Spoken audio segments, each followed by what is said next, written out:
अच्युतं केशवं कृष्णदामोदरं जानकीनायकं रामचंद्रं भजे। कौन कहता है भगवान आते नहीं, हम मीरा के जैसे बुलाते नहीं, हम मीरा के जैसे बुलाते नहीं।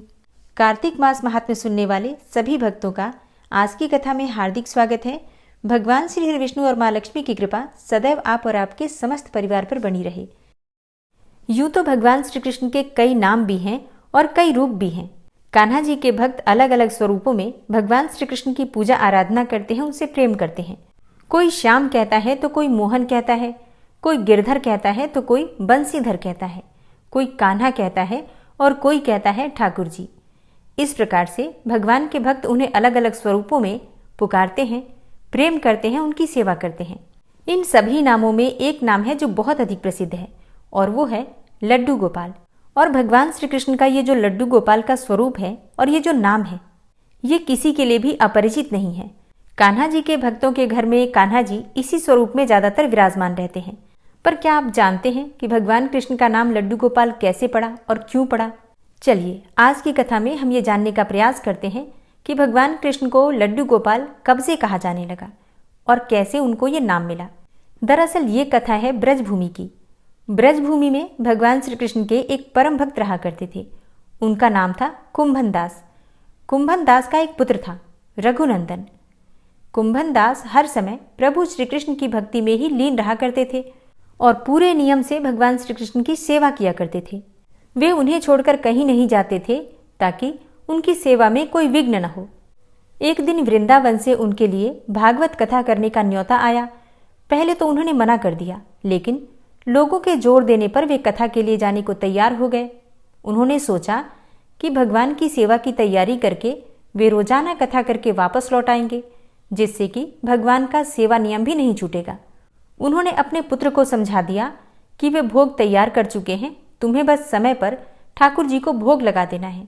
कुंभन दास ने अपने पुत्र रघुनंदन को समझाया और वहां से प्रस्थान कर दिए। अब जैसा उन्होंने कहा था, रघुनंदन ने बिल्कुल वैसा ही किया। रघुनंदन ने भोजन की थाली ठाकुर जी के सामने रखी और सरल मन से आग्रह किया कि ठाकुर जी आ जाओ और भोग लगाओ। उसके बाल मन में ये छवि थी कि वे आकर अपने हाथों से ही भोजन करेंगे, जैसे हम सभी करते हैं। उसने बार बार ठाकुर जी से आग्रह किया, लेकिन भोजन तो वैसे का वैसे ही रखा रहा। अब रघुनंदन उदास हो गया। उसने रोते हुए पुकारा, ठाकुर जी आ जाओ और भोग लगा लो। ठाकुर जी ने एक बार बोलने पर जब भोग नहीं लगाया तो रघुनंदन और तेज तेज रोने लगा और जोर जोर से रोते हुए भगवान को आवाज देने लगा, ठाकुर जी आ जाओ भोग लगा लो, ठाकुर जी आ जाओ भोग लगा लो। भगवान श्री कृष्ण जो कि भक्तों के अधीन ही रहते हैं, उसकी सरलता को देखकर प्रसन्न हो गए और प्रकट हो गए। ठाकुर जी ने एक बालक का रूप धारण किया और भोजन करने बैठ गए। ये दृश्य देखकर रघुनंदन भी प्रसन्न हो गया। अब रात को जब कुंभन दास जी आए तो उन्होंने लौटकर अपने बेटे से पूछा, बेटा तुमने ठाकुर जी को भोग लगाया था? रघुनंदन ने कहा, हाँ पिताजी, ठाकुर जी को भोग लगा दिया था। अब कुंभन दास जी ने प्रसाद मांगा तो पुत्र ने कहा कि ठाकुर जी ने तो सारा भोजन खा लिया। कुंभन दास जी ने सोचा कि बच्चे को भूख लगी होगी तो सारा भोजन इसने ही खा लिया होगा। लेकिन अब तो ये रोज का नियम सा ही हो गया था कि कुंभन दास जी रोज भोजन की थाली लगाकर जाते और रघुनंदन ठाकुर जी को भोग लगाते, और जब वे वापस आकर प्रसाद मांगते तो एक ही जवाब मिलता कि ठाकुर जी ने सारा भोजन खा लिया। कुंभन दास जी को अब लगने लगा कि पुत्र झूठ बोलने लगा है। कुंभन दास ने एक दिन लड्डू बनाकर थाली में सजा दिए और छिपकर देखने लगे कि बच्चा क्या करता है। रघुनंदन ने रोज की ही तरह ठाकुर जी को पुकारा तो ठाकुर जी बालक के रूप में प्रकट होकर आए और लड्डू खाने लगे। अब साक्षात भगवान श्री कृष्ण को अपने सामने प्रकट देखकर कुंभन दास जी से रहा नहीं गया। वे दौड़ते हुए आए और प्रभु के चरणों में गिरकर विनती करने लगे। उस समय ठाकुर जी के एक हाथ में लड्डू था और दूसरे हाथ वाला लड्डू मुख में जाने को ही था कि वे जड़ हो गए। इसके बाद से ही उनकी इसी रूप में पूजा की जाती है और वे लड्डू गोपाल कहलाने लगे। प्रेम से बोलिए हम सब के प्यारे श्री लड्डू गोपाल जी की जय। ये कहानी अगर आपको पसंद आई हो तो वीडियो को शेयर अवश्य कीजिए। और अब आप सुनेंगे कार्तिक मास महात्म्य का अगला अध्याय। माता पार्वती जी के श्राप से सभी देवता वृक्ष स्वरूप हो गए। इसी कारण से भगवान विष्णु तथा शंकर जी दोनों ही पीपल के और वट के वृक्ष हो गए। इसी कारण भगवान विष्णु का शनिदेव के साथ योग होने के कारण केवल शनिवार को ही पीपल का स्पर्श करना चाहिए, अन्य किसी दिन नहीं। सूत जी ने जब ऐसा कहा तो ऋषियों ने पूछा कि हे सूत जी, ये पीपल का पेड़ शनिवार के अतिरिक्त सप्ताह के बाकी दिनों में क्यों नहीं पूजा जाता? सूत जी ने कहा, समुद्र का मंथन करने से जो रत्न देवताओं को मिले, उनमें से देवताओं ने लक्ष्मी और कौस्तुभ मणि भगवान विष्णु को दे दी थी। विष्णु भगवान जब श्री लक्ष्मी जी से विवाह करने के लिए तैयार हुए तो लक्ष्मी जी ने कहा, हे प्रभु, जब तक मेरी बड़ी बहन का ब्याह नहीं हो जाता तब तक आप मुझसे कैसे ब्याह कर सकते हैं? इसलिए आप पहले मेरी बड़ी बहन का ब्याह करा दीजिए, बाद में मुझसे ब्याह कीजिए, क्योंकि ये प्राचीन नियम है कि पहले बड़ी बहन का विवाह होता है, बाद में ही छोटी बहन का विवाह हो सकता है। सूत जी कहते हैं कि लक्ष्मी जी के ऐसे वचन सुनकर भगवान विष्णु ने लक्ष्मी जी की बड़ी बहन का ब्याह उद्धालक ऋषि के साथ करवा दिया। लक्ष्मी जी की बड़ी बहन का नाम था अलक्ष्मी और वो अलक्ष्मी बड़ी कुरूप थी। उसका बड़ा मुख, चमकते हुए दांत, वृद्धा के समान शरीर, बड़े बड़े नेत्र और रूखे बाल थे। महर्षि उद्धालक भगवान विष्णु के आग्रह पर उससे ब्याह करके उसे वेद मंत्रों से ध्वनि से गुंजाते हुए अपने आश्रम में ले आए। फिर वेद ध्वनि से गुंजित हवन के पवित्र धुएं से सुगंधित उस ऋषि के मनोहर आश्रम को देखकर वो बहुत दुखी हुई। उसने महर्षि उद्धालक से कहा, इस आश्रम में वेद ध्वनि हो रही है, अतः ये स्थान मेरे रहने योग्य नहीं है, इसलिए तुम मुझे किसी दूसरी जगह ले चलो। उसकी बात सुनकर महर्षि उद्धालक ने कहा कि तुम यहाँ पर क्यों नहीं रह सकती और तुम्हारे रहने योग्य दूसरी जगह कौन सी है, ये मुझको बताओ। अलक्ष्मी ने कहा, जहाँ पर वेद की ध्वनि होती हो, अतिथियों का सत्कार होता हो, यज्ञ आदि होते हो, उस स्थान पर तो मैं रह ही नहीं सकती। जहाँ पर पति पत्नी आपस में प्यार से रहते हो, पितरों के निमित्त यज्ञ होते हो, देवताओं का पूजन होता हो, वहाँ पर भी मैं नहीं रह सकती। जहाँ पर दिन रात पति पत्नी लड़ते रहते हो और जहाँ से अतिथि लोग सदा निराश ही लौटते हों, जहाँ पर पूज्य वृद्धों, सत्पुरुषों तथा मित्रों का अनादर होता हो और जहाँ दुराचारी, चोर, पर स्त्रीगामी प्राणी रहते हैं, जहाँ पर गौओं का वध होता है, मद्यपान होता है, ब्रह्म हत्यादि पाप होते हैं, वहाँ पर मैं प्रसन्नतापूर्वक निवास करती हूँ। सूत जी ने कहा, इस प्रकार अलक्ष्मी के वचन सुनकर उद्धालक का मन खिन्न हो गया। वो इस बात को सुनकर चुप रह गए। थोड़ी देर तक चुप रहने के बाद उन्होंने कहा कि अच्छा, तुम्हारे लिए ऐसा ही स्थान खोजूंगा, अतः मैं जब तक तुम्हारे लिए ऐसा स्थान ढूंढ कर न आऊं तब तक तुम इसी पीपल के नीचे चुपचाप बैठी रहो। सूत जी ने कहा, महर्षि उद्धालक उसे पीपल के नीचे बिठाकर उसके रहने के योग्य जगह ढूंढने के लिए निकल पड़े। लेकिन जब वो बहुत समय तक प्रतीक्षा करने पर भी वापस नहीं लौटे तो अलक्ष्मी रोने लगी। उसका वो बुरी तरह से रोना जब लक्ष्मी जी ने वैकुंठ में भी सुना तो वो व्याकुल हो गई। उन्होंने दुखी होकर भगवान विष्णु से कहा, हे प्रभु, मेरी बड़ी बहन अलक्ष्मी पति के त्याग देने से अत्यंत दुखी हो गई है। हे नाथ, यदि मैं आपकी प्रिय पत्नी हूँ तो आप उसे आश्वासन देने के लिए उसके पास चलिए। पत्नी की प्रार्थना सुनकर कृपा सिंधु भगवान लक्ष्मी जी को साथ लेकर उसी पीपल के पास गए जहाँ पर वह अलक्ष्मी बैठी रो रही थी। उसको आश्वासन देते हुए भगवान विष्णु ने कहा, हे अलक्ष्मी, इसी पीपल की जड़ में तुम सदा के लिए निवास करो, क्योंकि मेरे ही अंश से इसकी उत्पत्ति हुई है और इसमें मेरा सदा निवास भी रहता है। प्रतिवर्ष गृहस्थ लोग तुम्हारा पूजन करेंगे और उन्हीं के घर में तुम्हारी छोटी बहन निवास करेगी। स्त्रियों को विविध प्रकार के उपहारों से तुम्हारी पूजा करनी चाहिए। मनुष्यों को चाहिए कि वो पुष्प, धूप, दीप, गंध आदि से तुम्हारी पूजा करें, तभी लक्ष्मी जी उन पर प्रसन्न होंगी।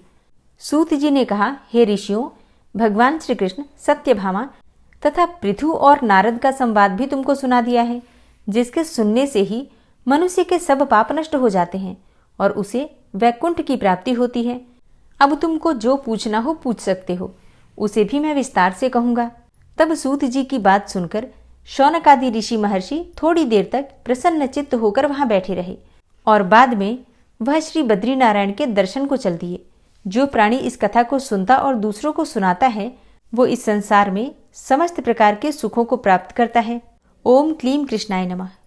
ओम विश्वं विष्णुर्वषट्कारो भूतभव्य भवत्प्रभु भूतकृत भूतभृद्भावो भूतात्मा भूतवाहन भूतात्मा परमात्मा च मुक्तानां परमागति अव्ययः पुरुषः साक्षी क्षेत्रज्ञो अक्षर एव च योगो योगविदां नेता प्रधानपुरुषेश्वरः नारसिंहवपुः श्रीमान् केशवः पुरुषोत्तमः सर्वः शर्वः शिवस्थाणुर्भूतादिर्निधिर्व्ययः सम्भवो भावनो भर्ता प्रभवः प्रभुरीश्वरः स्वयंभू शम्भुरादित्यः पुष्कराक्षो महास्वनः अनादिनिधनो धाता विधाता धातुरुत्तमः अप्रमेयो ऋषिकेश पद्मनाभो अमरप्रभु विश्वकर्मा मनुस्त्वष्टा स्थविष्ठः स्थविरो ध्रुवः अग्राह्यः शाश्वतः कृष्णो लोहिताक्षः प्रतर्दनः प्रभूतस्त्रिककुब्धाम पवित्रं मङ्गलं परम् ईशानः प्राणदः प्राणो ज्येष्ठः श्रेष्ठः प्रजापति हिरण्यगर्भो भूगर्भो माधवो मधुसूदनः ईश्वरो विक्रमी धन्वी मेधावी विक्रमः क्रमः अनुत्तमो दुराधर्षः कृतज्ञः कृतिरात्मवान् सुरेशः शरणं शर्म विश्वरेताः प्रजाभवः अह संवत्सरो व्याल प्रत्ययः सर्वदर्शनः अज सर्वेश्वर सिद्ध सिद्धे सर्वादिर्च्युत वृषाकपिर्मेयात्मा सर्वयोगविनिश्रित वसुर्वसुमना सत्य समात्मा संमितः सम अमोघ पुण्डरीकाक्षो वृषकर्मा वृषाकृतिः रुद्रो बहुशिरा बभ्रुर्विश्वयोनिः शुचिश्रवः अमृतः शाश्वतस्थाणुर्वरारोहो महातपः सर्वगः सर्वविद्भानुर्विश्वक्सेनो जनार्दनः वेदो वेदविद्व्यङ्गो वेदाङ्गो वेदवित्कविः लोकाध्यक्ष सुराध्यक्षो धर्माध्यक्ष कृताकृत चतुरात्मा चतुर्व्यूहश्चतुर्द्रष्टश्चतुर्भुजः भ्राजेष्णुर्भोजनं भोक्ता सहिष्णुर्जगदाति च अनघो विजयोजेता विश्वयोनिः पुनर्वसु उपेन्द्रो वामनः प्रांशुर्मोघः शुचिरुर्जिता अतीन्द्रः सङ्ग्रहः सर्गो धृतात्मा नियमो यमः वेद्यो वैद्यः सदा योगी वीरः माधवो मधु अतीन्द्रियो महामायो महोत्साहो महाबलः महाबुद्धिर्महावीर्यो महाशक्तिर्महाद्युतिः अनिर्देश्य वपुः श्रीमान् मेयात्मा महाधृतिर् महिश्वासो महीभर्ता श्रीनिवासः सतां गति अनिरुद्ध सुरानन्दो गोविन्दो गोविन्दाम्पति मरीचिर्दमनो हंस सुपर्णो भुजगोत्तम हिरण्यनाभ सुतपा पद्मनाभ प्रजापति अमृत्यु सर्वदिक्सिंह संधाता सन्धिमानस्थिर अजो दूर्मर्षणः शास्ता विश्रुतात्मा सुरारिः गुरुर्गुर्तमो धाम सत्य सत्यपराक्रम निमिषो अनिमिषो श्रग्वी वाचस्पतिरुदारधि अग्रणिर्ग्रामणी श्रीमान् न्यायो नेता समीरण सहस्रमूर्धा विश्वात्मा सहस्राक्षा सहस्रपात् आवर्तनो निवृत्तात्मा संवृतः संप्रमर्दन अह संवर्तको वह निर्निलोधरणीधरः सुप्रसादः प्रसन्नात्मा विश्वदृग्विशुभुग्विभु सत्कर्ता सत्कृतः साधु जहर्नुर्नारायणो नरः असंख्येयो अप्रमेयात्मा विशिष्टशिष्टकृच्छुवि सिद्धार्थ सिद्धसङ्कल्प सिद्धिदः सिद्धिसाधनः वृषाहि वृषभो विष्णुर्विष्पर्वा वृषोदरः वर्धनो वर्धमानश्च विविक्तः श्रुतिसागरः सुभुजो दूर्धरो वाग्मी महेन्द्रो वसुदो वसु नैकरूपो बृहद्रूप शिपिविष्टः प्रकाशनः ओजस्तेजो द्युतिधर प्रकाशात्मा प्रतापनः रिद्धस्पष्टाक्षरो मन्त्रश्चन्द्रांशुर्भास्करदुतिः अमृतांशुद्भवो भानु शशबिन्दुः सुरेश्वरः औषधं जगतः सेतु सत्यधर्मपराक्रमः भूतभव्य भवन्नाथ पवनः पावनो नलः कामः कामकृत्कान्तः कामः कामप्रदः प्रभु युगादिकृद्युगावर्तो नैकमायो महाशनः अदृश्योऽव्यक्तरूपश्च सहस्रजितनन्तजित् इष्टो अविशिष्ट शिष्टेष्ट शिखण्डी नहुसो वृष क्रोधः क्रोधकृत्कर्ता विश्वबाहुर्महीधरः अच्युतः प्रतितः प्राणः प्राणदो वासवानुजः अपां निधिर्धिष्ठानं प्रमत्तः प्रतिष्ठितः स्कन्दः स्कन्दधरो धूर्यो वरदो वायुवाहनः वासुदेवो बृहद्भानुरादिदेवः पुरन्दरः अशोकस्तारणस्तारः शूरः सौरिर्जनेश्वरः अनुकूलः शतावर्त पद्मी पद्मनिभेक्षणः पद्मनाभो अरविन्दाक्ष पद्मगर्भ शरीरभृत् महर्धिरिद्धो वृद्धात्मा महाक्षो गरुडाध्वजः अतुलः शरभो भीमो समयज्ञो हविर्हरि सर्वलक्षणलक्षण्यो लक्ष्मीवान् समितिञ्जयः वीक्षरो रोहितो मार्गो हेतुर्दामोदरः सह महीधरो महाभागो वेगवान् मिताशनः उद्भवः शोभणो देवः श्रीगर्भः परमेश्वरः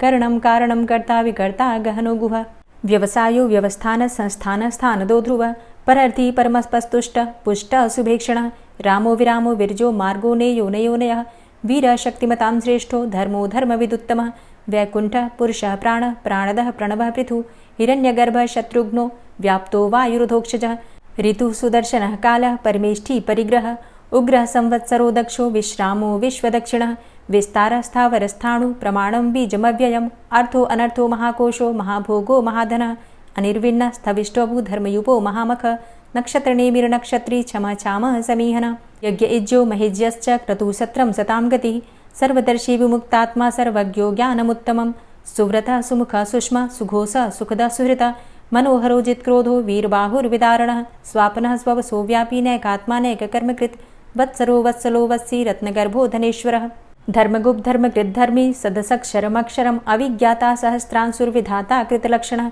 गभस्तिनेमिः सत्त्वस्थः सिंहो भूतमहेश्वरः आदिदेवो महादेवो देवेशो देवभृद्गुरुः उत्तरो गोपतिर्गोप्ता ज्ञानगम्यः पुरातनः शरीरभूतभृद्भोक्ता कपीन्द्रो भूरि दक्षिणः सोमभो अमृतपः सोमः पुरुजित पुरुषोत्तमः विनयोजयः सत्यसन्धो दाशाः सात्वतां पतिः जीवो विनयिता साक्षी मुकुन्दो अमितविक्रमः अम्भो निद्रणन्तात्मा महोदधीशयोऽन्तकः अजोमहारः स्वाभाव्यो जितामित्रः प्रमोदनः आनन्दो नन्दनो नन्दः सत्यधर्मा त्रिविक्रमः महर्षि कपिलाचार्यः कृतज्ञो मेदिनीपतिः त्रिपदस्त्रिदशाध्यक्षो महाशृङ्गः कृतान्तकृत् महावराहो गोविन्दः सुखेणः कनकाङ्गदी गुह्यो गभीरो गहनो गुप्तश्चक्रगदाधरः वेधा स्वाङ्गो अजितः कृष्णो दृढः सङ्कर्षणोच्युतः वरुणो वारुणो वृक्षः पुष्कराक्षो महामनाः भगवान् भगानन्दी वनमाली हलायुधः आदित्यो ज्योतिरादित्यः सहिष्णुर्गतिसत्तमः सुधन्वाखण्डपरशुर्दारुणो द्रविडप्रदः दिविस्त्रिक्सरदृग्व्यासो वाचस्पतिर्योनिजः त्रिसामासामगः साम निर्वाणं भेषजम्भिषक्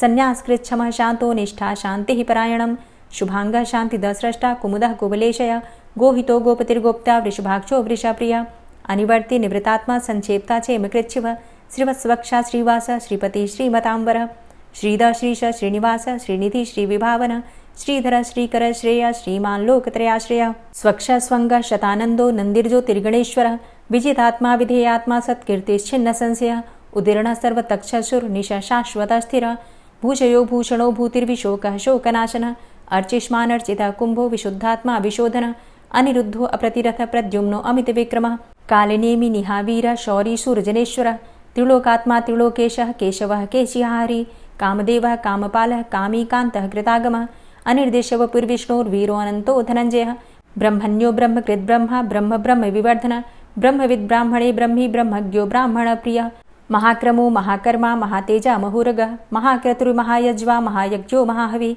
स्तव्यः स्तव प्रियः स्तोत्रं स्तुतिस्तोतारणप्रियः पूर्णः पुरैता पुण्यः पुण्यकीर्तिर्नामयः मनोजवस्तीर्थकरो वसुरेता वसुप्रदः वसुप्रदो वासुदेव वसुर्वसुमनाहवि सद्गतिः सत्कीर्तिः सत्ता सद्भूतिः सत्परायणः शूरसेनो यदुश्रेष्ठः सन्निवासः सुयामुनः भूतावासो वासुदेवः सर्वासु निलयोऽनलः दर्पः दर्पदो दृप्तो दूढरोथा पराजितः विश्वमूर्तिर्महामूर्तिर्दीप्तमूर्तिर्मूर्तिमान् अनेकमूर्तिरव्यक्तः शतमूर्तिः शताननः एको नैकः सवकः किं यत्तत्पदमनुत्तमं लोकबन्धुर्लोकनाथो माधवो भक्तवत्सलः सुवर्णवर्णो हेमाङ्गो वराङ्गश्चन्दनाङ्गदी वीरः विषमः शून्यो घृताशीरचलश्चलः अमानीमानदो मान्यो लोकस्वामी त्रिलोकधृक् सुमेधा मेधजो धन्यः सत्यमेधाधराधरः तेजोवृषः द्वितिधरः सर्वशस्त्रभृताम्बरः प्रग्रहो निग्रहो व्यग्रो नैकशृङ्गो गदाग्रजः चतुर्मूर्तिश्चतुर्बाहुश्चतुर्व्यूहश्चतुर्गति चतुरात्मा चतुर्भावश्चतुर्वेदविदेकपात् समावर्तो अनिवृतात्मा दुर्जयो दुरतिक्रमः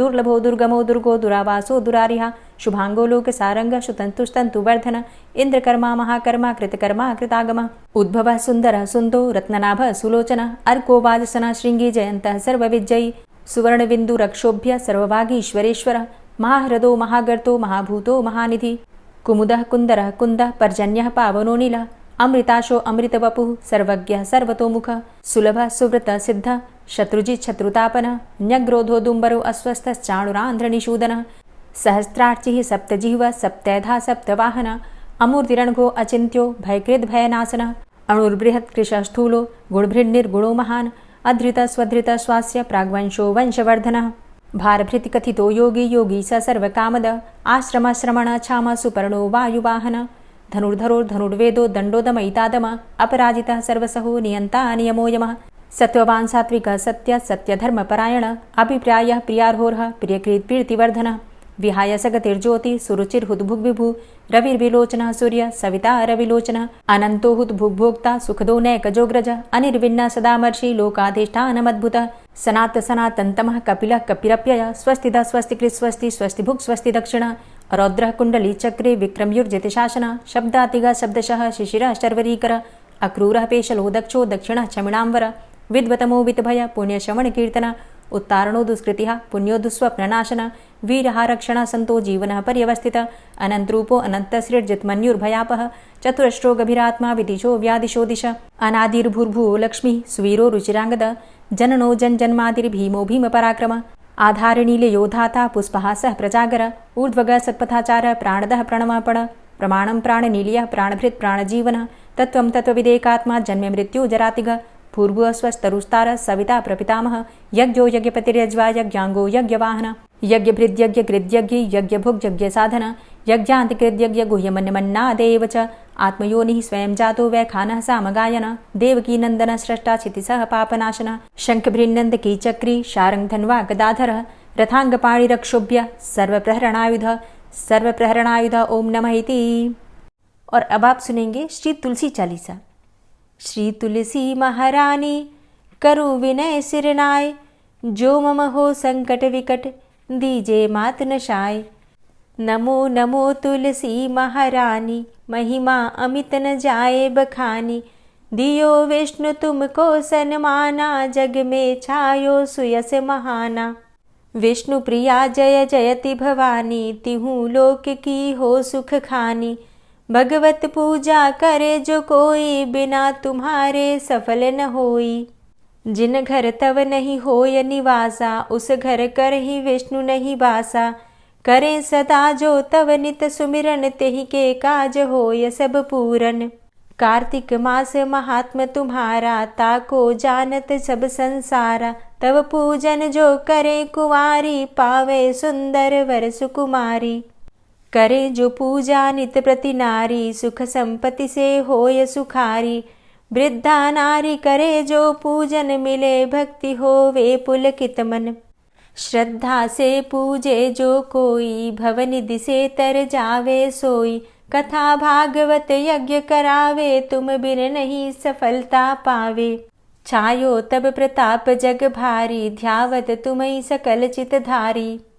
तुम्ही मात यंत्रन तंत्रन में, सकल काज सिद्धि होवे क्षण में। औषधि रूप आप हो माता, सब जग में तव यश विख्याता। देव ऋषि मुनि और तपधारी, करत सदा तव जय जयकारी। वेद पुराणन तव यश गाया, महिमा अगम पार नहीं पाया। नमो नमो जय जय सुख कारणी, नमो नमो जय दुख निवारणी। नमो नमो सुख संपत्ति देनी, नमो नमो अघ काटन छेनी। नमो नमो भक्तन दुख हरणी, नमो नमो दुष्टन मद छेनी। नमो नमो भव पार उतारणी, नमो नमो परलोक सुधारणी। नमो नमो निज भक्त उबारणी, नमो नमो जन काज सवारणी। नमो नमो जय कुमति नशावनी, नमो नमो सब सुख उपजावनी। जयति जयति जय तुलसी माई, ध्याऊं तुमको शीश नवाई। निज जन जानी मोहि अपनाओ, बिगड़े कारज आप बनाओ। करूं विनय मैं मात तुम्हारी, पूर्ण आशा करहु हमारी। शरण चरण कर जोरी मनाऊं, निश दिन तेरे ही गुण गाऊं। करहु मात अब मो पर दाया, निर्मल होए सकल मम काया। मांगू मातु यही बर दीजे, सकल मनोरथ पूर्ण कीजे। जानू नहीं कछु नेम आचारा, क्षमहु मातु अपराध हमारा। 12 मास करे जो पूजा, तासम जग में और नहीं दूजा।